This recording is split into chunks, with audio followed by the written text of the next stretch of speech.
My name is Alex Quartz. I am calling myself now a former physical therapist because I'm not actively practicing traditional physical therapy anymore. Still doing some wellness work and transitioning to becoming a user experience engineer. I'll go over kind of why I use that engineer title. That's not something you have to use. There's user experience designer, product designer, lots of different terms that can be related to user experience. My personal background did actually start in engineering. So I went on from engineering school into physical therapy, graduated from physical therapy school, had the great opportunity to develop some healthcare software while I was in my physical therapy program.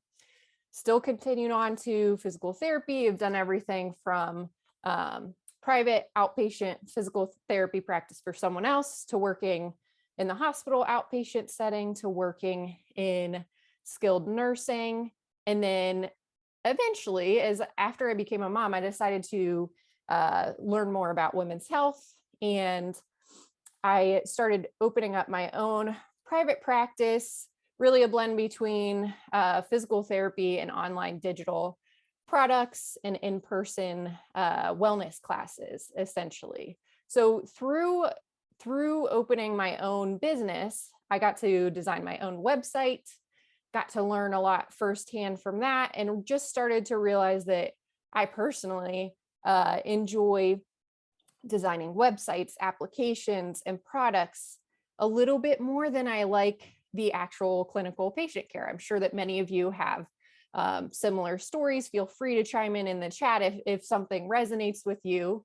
And then finally, in the beginning of this year, I officially decided to leave patient care and start taking on some official user experience freelance clients, as well as taking a formal, really membership course where I was getting coaching in user experience as well.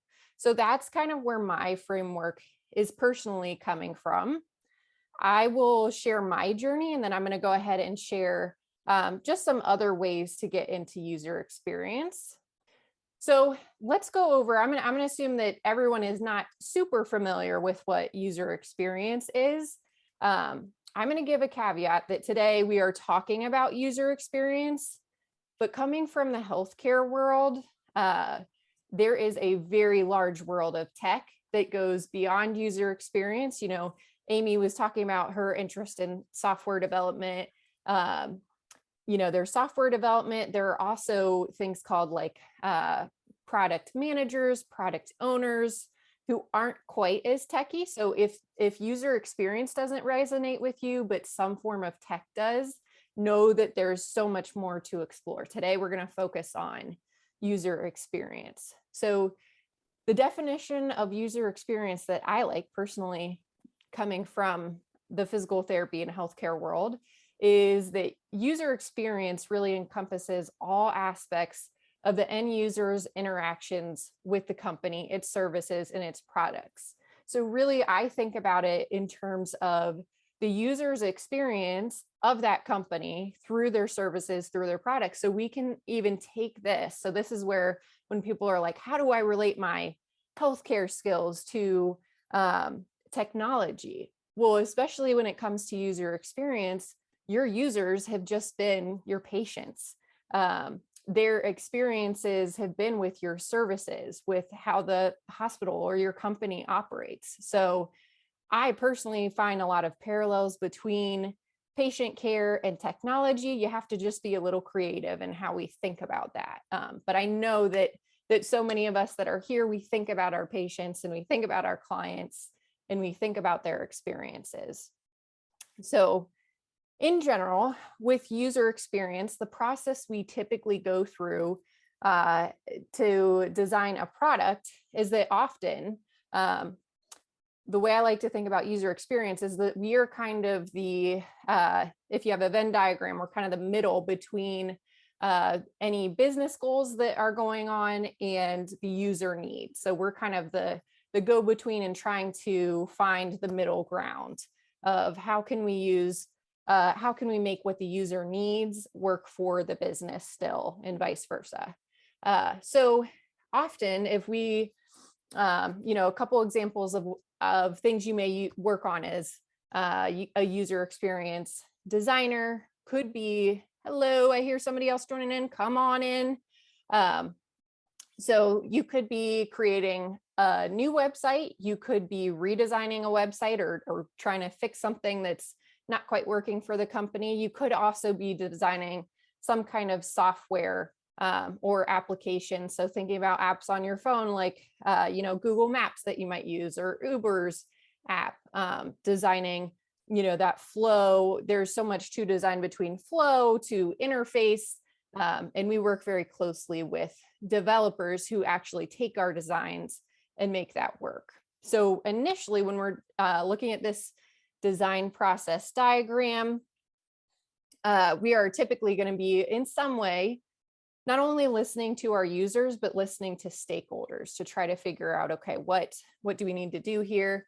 Oftentimes, this is when we may interview our users. So think about that. If we want to think about it in terms of physical therapy, if we want to improve the physical therapy experience, we would want to talk to our patients and kind of hear what their needs are, but also know, what the needs are for us, our employer, and in our case, the insurance companies, if that is something you're dealing with.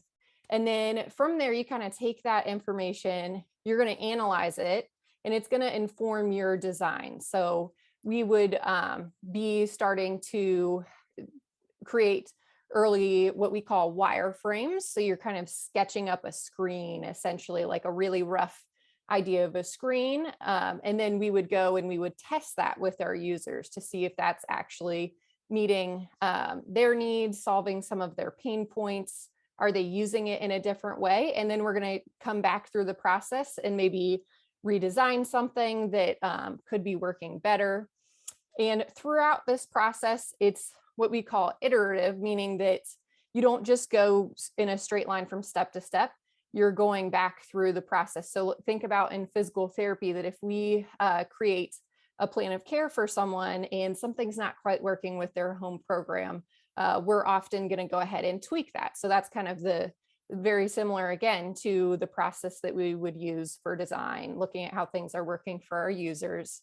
And you're also working with other team members outside of design, like I was talking about.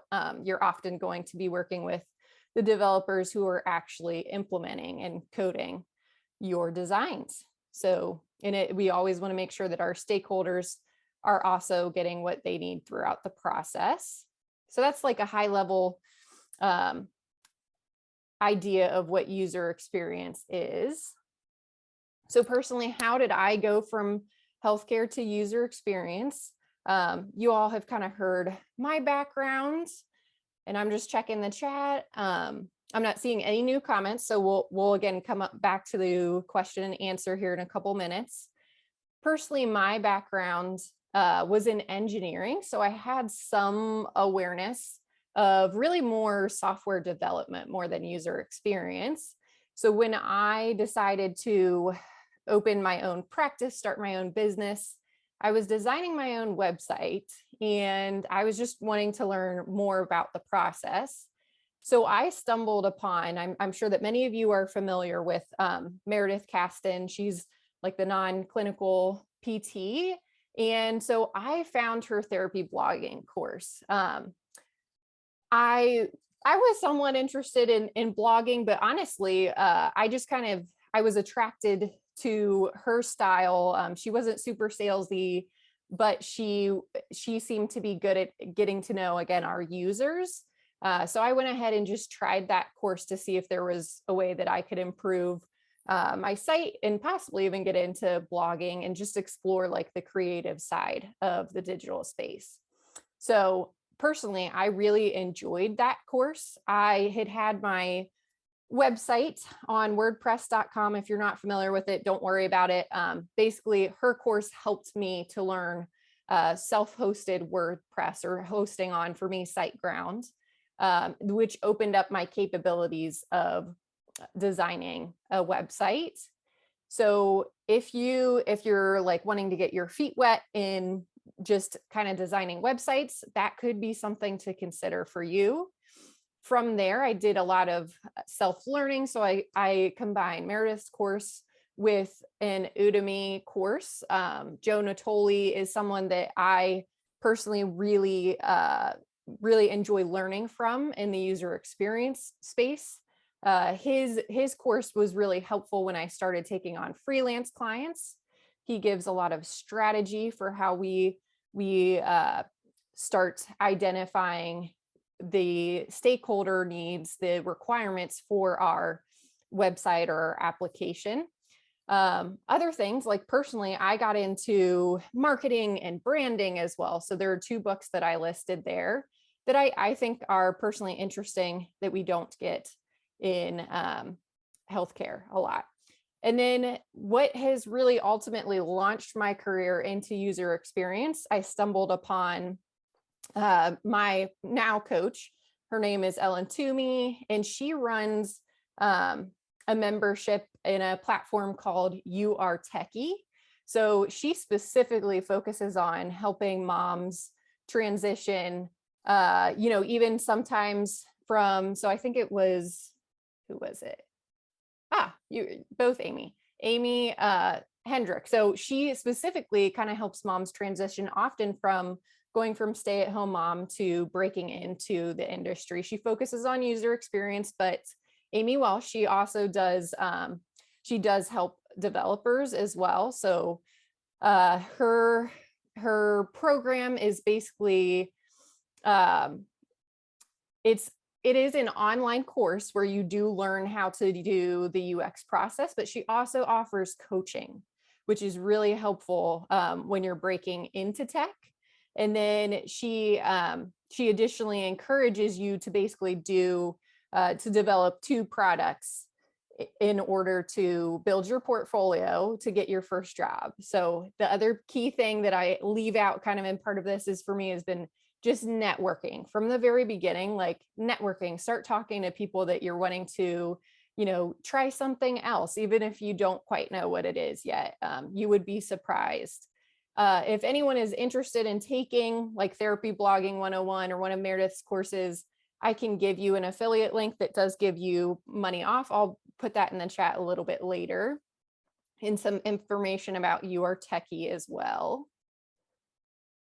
And then other routes to UX. So I think it was Amy Welsh was talking about, looking into boot camps. So boot camps are an option. Boot camps are more of usually like an accelerated course. So they're often full-time, maybe a couple of months to get you up and running.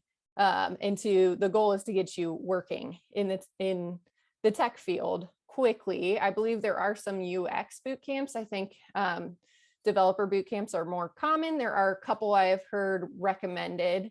So if you're interested in that, you could reach out to me. I've also heard of certificates, like I believe Google has a certificate. And then there's just online courses, kind of like what I was doing through Udemy. You can start to learn that way. Self-taught is going to obviously take a lot more dedication and work.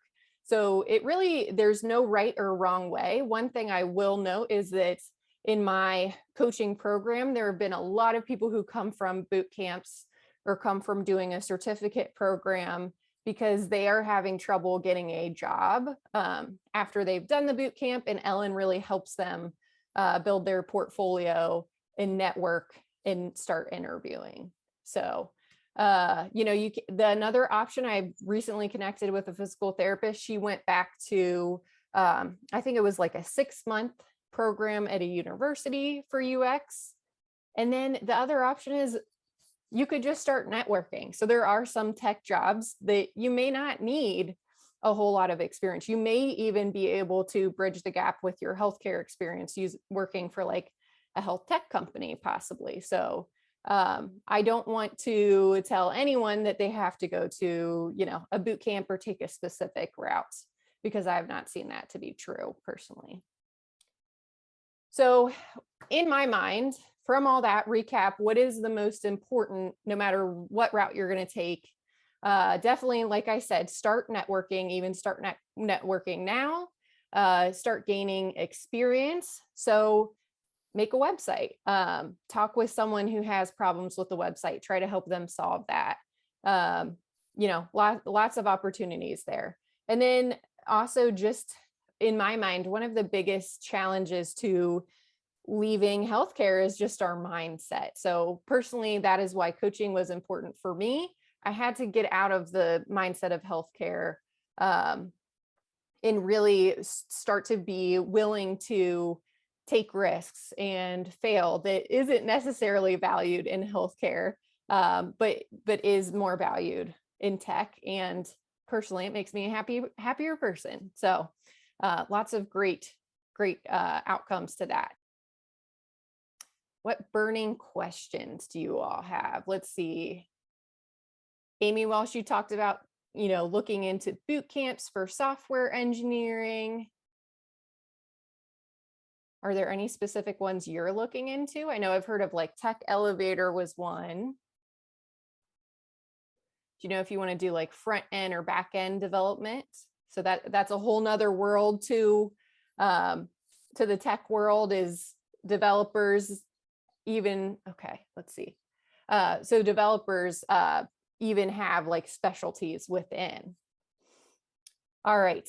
Amy Welsh said, how is the UX job market versus software engineering? Great question. Great question. So, I would personally say that I do probably see a little bit more jobs for developers. I think it's maybe a little bit more common to see people coming like out of boot camps, at least. So my husband's a developer, and their company hires basically out of boot camps often. So I do see that a little bit more frequently than seeing that on the UX side. However, I am seeing that starting to grow with UX, that it's just a little bit more important to network, I think, in UX to find the entry-level jobs, whereas in software engineering, I think it's a little easier to get in places. But there are jobs in both. And I personally encourage you to go with what you like. And if you're not even sure, because personally, so I had done development before. If you are not sure, I was not sure. I was like, I've done development. Should I do front end development, or should I do, more design route? I tried a little bit of both. And it's not bad to have both skills. And a lot of tech companies are also looking for people who can talk to clients and stakeholders. I think that pretty much any healthcare worker would kind of have a leg up on, especially developers, on being able to do that. So there are a lot of jobs outside of traditional, what we think of as like being just a developer. Like you could take on different roles and responsibilities.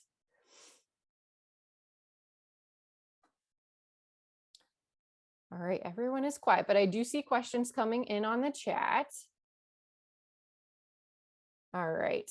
Amy Hendrick said, very basically, when I was working in the clinical setting, I loved creating forms, writing practice patterns, writing one-pagers for MDs for different aspects of rehab education. I'd like to pursue that direction and just exploring ways to do that. Okay. Yeah. So let's see. So there, Amy, in what you said, I feel like there's a lot that you could explore there. Do you want to stay in a healthcare setting, or do you like the idea of, even creating like what we call, let me think about what the right term is, but basically there are, it's almost, think about like a practice pattern or a guideline for design. So you're kind of standardizing how design is implemented in a company. So that's one thing. And Amy, your comment makes me think, have you looked into Meredith Caston's like non-clinical physical therapy, or sorry, not physical therapy, but Non-clinical 101 is probably the course that has like, she has a lot of stuff on writing, like getting into writing. So even though we're talking about UX today, there are lots of ways to use the skills that you're talking about.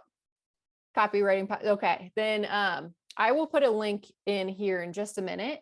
Her course might be one to look into if you're looking for a course, although really many of her free resources, like her blog posts, even Therapy Blogging 101, she had some stuff on writing, since obviously it's writing a blog. But she might be a good place to look into. She even has some recommendations on specifically writing courses. There's also an area that you could be interested in exploring that's called, I think it's like UX writer, but basically it's a little different than copywriting. I don't know a ton about it, but it could be something to look into and explore. All right. And my Zoom is telling me I'm running low on time. We should be good for a few more minutes here. We're going to go till at least 12:30 if there are more questions. But I'm going to pull up. So when I, kind of told Meredith about this, because I was going through her group, she did offer a discount code. So that is an affiliate link for me. I personally don't really use affiliate links. This is the first time I'm ever trying this. But I will say that I really did enjoy Meredith's courses. Let me see if I can get our chat up. And I'm just going to put this in our chat to everyone. It's got a couple of the resources that I talked about today. So there was the therapy blogging course, the non-clinical 101 course I was just talking about a minute ago. And then the other one that's a good resource that I have also used and feel good about is the You Are Techie membership. They are starting a new cohort May 2nd. There's a great free podcast with that. So if you want to just kind of like learn about the tech industry, really, because she covers development, UX, product owners, different topics. That's a good one.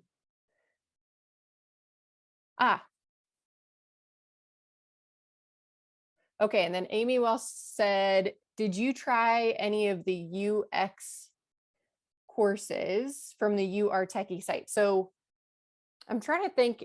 So at least what I did was her membership, which includes like all of the UX courses. So yes, I have taken her UX courses there. I think there are a few free, or not free, but like outside of the membership, she has a couple courses. I think I took there was like a $10 course that was something about like exploring your dream tech job. I did take that. It was helpful if you just want like somewhere to start. It's definitely like a good starter. I don't feel like it was something that I could like take and run with and go get a job necessarily. I still needed her membership, or at least like the Udemy course, to really start understanding UX specifically. Is there another course on there, Amy?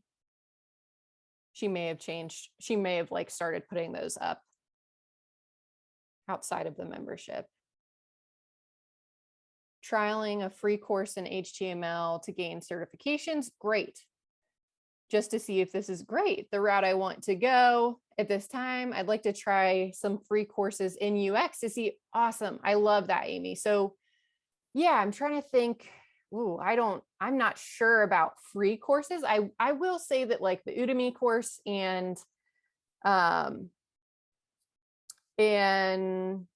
the beginner You Are Techie courses, like they're under $100. I think they're more around like $20 and $10. That could be worth looking into. The other thing would be to look into, I don't know of any free UX resources. But even just like going through YouTube, like I will like research like a day in the life of, a product designer, or if you want to start to get a feel for those things. The other thing, WordPress is another thing to look into. That was kind of my way into UX personally. It's a little bit, you're not actually doing coding, but you are designing pages. Figma, any Figma tutorial. So Amy, that could be like a way to look into free UX courses. So Figma is what we would use to make like a wireframe or kind of like a rough draft of a screen for, either a mobile application or a website. I think that could be something for you to look into for free would be. So Figma is free to use. And then you could if you message me, I can send you one tutorial that I thought was super easy. Like, I bet you could do the tutorial right now. Especially to anyone live on the call as well. You all are free to, you can connect with me in any of those ways. Like LinkedIn might be the easiest. If you want to take a look at the site that I was able to design from Therapy Blogging 101, you can take a look at that. If you want to understand like my history through things and what I've done, you can take a look at my Instagram. And like I said, if you have a specific question we didn't cover here, feel free if you're on the call to message me on LinkedIn. I just didn't want like 100 individual messages. All right, Amy is saying, thank you for your help and for putting this together. You are so welcome. It's fun. I like to see other people getting out of healthcare and into something they enjoy. The skilled nursing world has drained my therapy passion throughout COVID. Yeah, I'm sorry that you've been through that. And this will definitely help me get started. Good. I faced a couple pay cuts as an assistant and am ready for change. Amy, like, you are doing great things for yourself. I wish that my own experience in the healthcare world had been different, but at the same time, this is, I think that there are lots of opportunities in the tech world. And I think that you're doing great things for yourself. It sounds like you were exploring, you're self-motivated, like you will do well. Just use some of, start networking now if you can too, Amy. But yeah, it sounds like you have a great couple of starting points to figure out which route you want to go. Thank you so much for joining me. If you guys would like to do other Zoom calls to connect, feel free to, again, reach out to me. So have a good rest of your day, everyone. I'm going to go ahead and stop sharing and end the call. Good luck. You all are techie, whether you think so or not. You can definitely do it. All right. Bye, everyone.